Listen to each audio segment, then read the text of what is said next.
Today I'm going to walk you through how to create a vintage style Christmas gallery wall using thrifted frames and artwork printed off from the Graphic Fairies website. One of the first things I like to do with anything that I get from the thrift store is make sure that I clean it thoroughly. So I'm using the spray just to wipe everything down, get all the dust off, and make sure that the glass is clean. I will also clean the glass before I put everything back together just to make sure there's no fingerprints on it or any dust or dirt.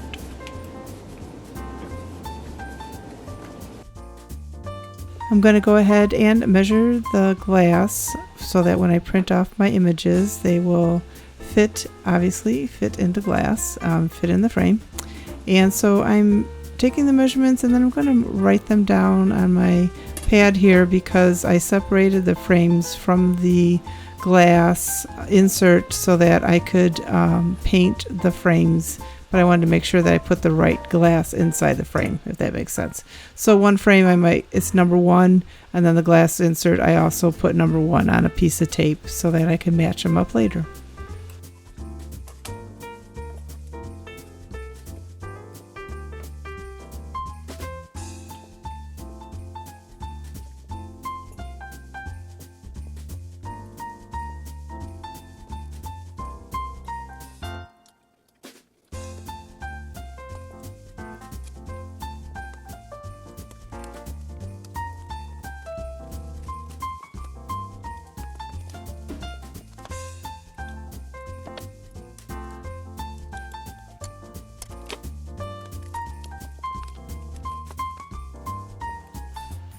Luckily I had some gold spray paint on hand, so I'm going to go ahead and spray all these. I know some of them are already gold, but I kind of wanted them to have the same sheen, I guess you could say, or same color gold, because there can be some muted golds or whatever. So I'm just going to go ahead and give these a couple of coats of paint and let them sit and dry.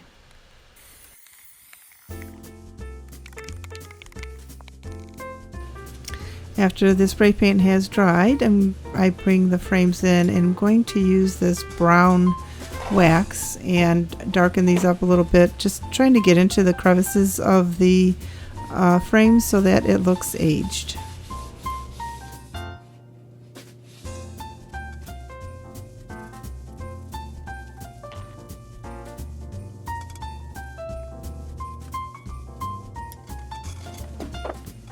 I like to keep these little bowls handy for things like this where I want to pour some paint into it, make it a little bit easier to get my paintbrush dipped in the paint instead of just sticking it in the container. Sometimes you also can cross-contaminate colors or anything. If something's bleeding on one thing, like you have something maybe white and you dunk it into this brown, then it's gonna contaminate the whole bottle. So I like to keep these little these little dishes around for various projects. Mostly I use them for painting. I also will keep an empty jar filled with water, and that I can put when I'm done with my paintbrushes. I can just dunk my paintbrushes in there because I have the bad habit of forgetting about my paintbrushes and just leaving them on my work table for a day or two. Then they get all crusty and sometimes they're hard to clean and you end up throwing them out. So I just keep a old jar on my workstation here and just put some water in it. I don't have water available in my basement studio, so I just keep a jug of tap water next to me in case I need it to fill anything up or to clean anything real quick. Then I have that handy by me. So you come up with different ideas of how you want to craft and maintain your area and what works best for you. So and of course there's always paper towel handy. I unfortunately go through a lot of paper towel, but that's also a handy thing to have around to clean up messes and for this project obviously. But I'm constantly wiping down my top here. It's getting a little bit of wear and tear, so I actually put a pad on it recently. You might see that in future videos, that a pad that I had, it's like a huge mouse pad that I have them on my website actually, but the one that I had, it kind of got stained because it is like mouse pad material, I guess, so it can get stained. So I ended up painting it, a couple of coats of paint, and then I put a couple of coats of acrylic on top of it. So that way it's easier to clean and it looks better because you don't see the stains. But I thought that worked out pretty good. So I'm just going to go through the rest of these frames and make them look vintage, age them up. As you can see, I'm trying to dry some of this wax on here, and then I will wipe it off. But it's a pretty simple process. I always am watching something. My laptop's in front of me, and I'm always watching a show or something. I watch several shows, so you name a show. Just put it in the comments, name whatever show that you're currently watching, and I will let you know if I've watched it or am watching it, because I do so much crafting. I do a lot of TV watching, and we have streaming on several different, like Disney and Hulu and Netflix and things like that. So go ahead and put in the comments what you are currently streaming, and I will let you know if I am too, because I bet you 9 times out of 10, I bet you I am watching it as well.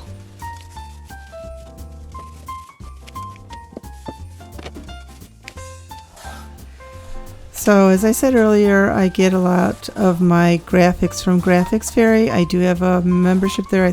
Like I said before, I'm pretty sure it's like $99 a month, but they have so many cool graphics.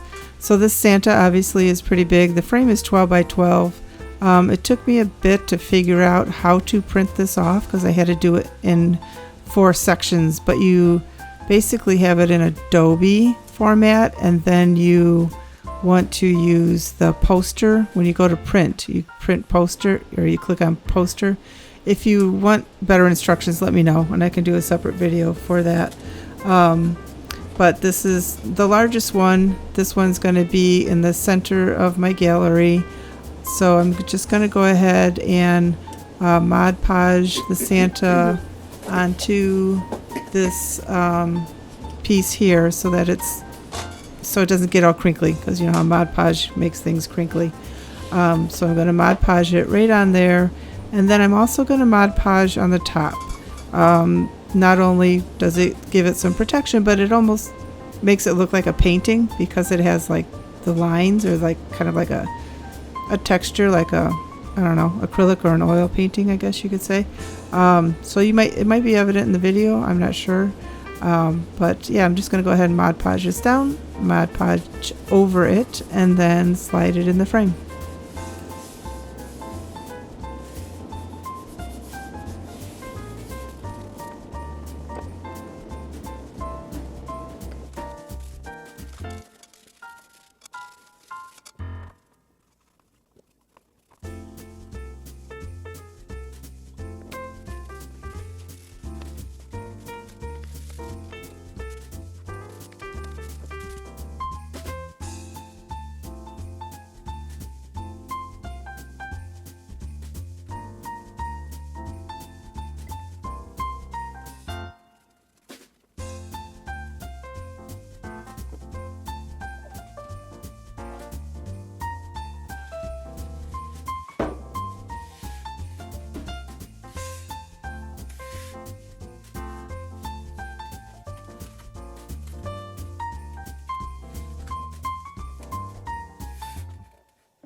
It was a little tricky getting this back into the frame with the staples still in it, but luckily I didn't have to remove the staples, and then I could just go ahead and fold them back down. So there's the finished Santa. I'm just going to wipe it, clean off the glass on top again, just to make sure that all my fingerprints are off of there. And then of course there's the glare from my light above, but you'll get a better shot of it in a little bit. So now I'm just going to go ahead and Mod Podge the rest of my prints and put them in the frames. Like I said, aren't these cute? These are like stamps of Santa and Mrs. Claus. that I printed off the Graphics Fairy. And so I'm just going to go through and put all these back together. And I did rip off the back of the frames, like that's why that one's ripped, like the thing that holds it on a table, like whatever it's called. You open it up and it kind of leans on it, because I didn't want them to stick out on the wall. And so I just ripped them all off. So here is my handy dandy level. I did go ahead and cut out these exact sizes that I needed on this craft paper. Actually, I think it was old packing paper that I kept. So I put the name of the frame on it, and then I started with the one in the center, and using my, like I said, my laser, I had to put it up on a table at one point so that I had it all lined up level and correct. So here is the finished gallery wall, and I want to take a minute to pause here. So the doggie on the left is Miss T. She has since passed, and that was my mom's dog. And I did an AI upload of her, and then the cat next to her is TK. She's still alive. We still have TK. But I wanted to include them on the gallery wall, so that's Miss T on the left and TK on the right. So I thought that turned out really cute. They're kind of big, but it turned out fine. And then over here is Oscar. We still have Oscar. I'm sure you see him in many of my videos, but I did the same with Oscar, and I thought he turned out pretty good too. So that is my gallery Christmas wall. Let me know what you think. I think it turned out really cute. I really like it, and once I get all my other decor up, it's obviously going to fit right in, and I will probably take the pictures out, the Christmas pictures out at some point, and put in maybe some other pictures and just turn it into maybe a spring gallery wall, or summer, have some flowers on it or something like that. I did put them up with command strips so that they could come off, but I think in the future, if I'm going to keep it here, I'm just going to go ahead and put the wall hanging, the nails on the wall or whatever. If I'm just going to change it out, I need to have easy access to it. So that's probably what I will do in the future. I'll have to decide on that, obviously, in January or whenever I take our Christmas decorations down. So thank you so much for watching, and let me know what you think of this gallery wall, if you've done one yourself, or if you've have any questions about how I did anything, the measurements or the laser, having set all that up or anything like that. Just let me know in the comments. This is Jeannie with Makers Unify. Thanks so much for watching, and have a DIY day.